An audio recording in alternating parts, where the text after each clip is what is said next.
Paano umutang sa PayLater ni Toktik. Breaking news, balita ang TikTok update. So, ito naman yung tanong natin. Paano umutang sa PayLater ni Toktik? So, syempre, pipili ka lang ng items na uutangin mo. Ano ba naman to? Hindi, joke lang, wag ganun. So, ito papaliwanag ko sa inyo. Para dun sa mga wala pang PayLater dito sa Toktik at kapag nagkaroon na kayo, di syempre hindi na kayo magtatanong kung paano, 'di ba?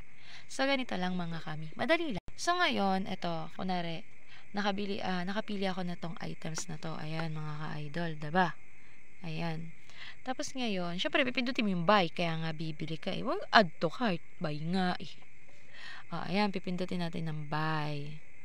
Pagkatapos nun, syempre pipili ka. O, edi gold na lang. Yan.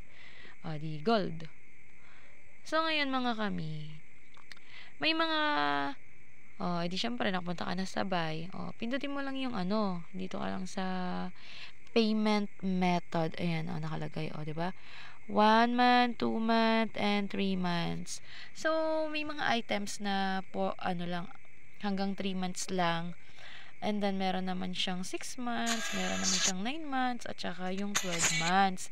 So, kagaya nga nung inutang namin na cellphone, dito sa PayLater, ang kinuha ng tita ko doon ay 6 months, which is 900 nga ang kanyang hulog. O, wag ka na magreklamo kung mahal. Siyempre, hulugan, mga mi. Ganun talaga. Sino ba nagpautang na walang tubo? Kahit nga yung utang na loob pagka tinutubuan eh, 'di ba? Kaya walang nagpautang na walang tubo.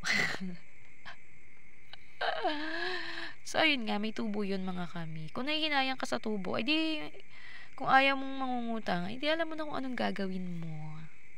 Mag-ipon ka ng pera mo. O kung malaki naman ang sahod ni Mister, bakit mo pa kailangan mangutang, 'di ba? Hindi ganoon, hindi ganoon. So, syempre, kung gusto mong meron kang mga ganito mga jutangers, edi push mo yan, te. Push mo yan, te. Umorder ka na sa Yellow Basket ko. So, ayun lang. Sana yung nasagot ko kung paano. Basta sinasabi ko sa'yo pag may offer na sa'yo na PayLater si Toktik. Ay, i-open mo agad Baka mawala pa yan. Huwag mo gaya sa ex mo na hinayaan mo lang basta mawala. Sayang yan.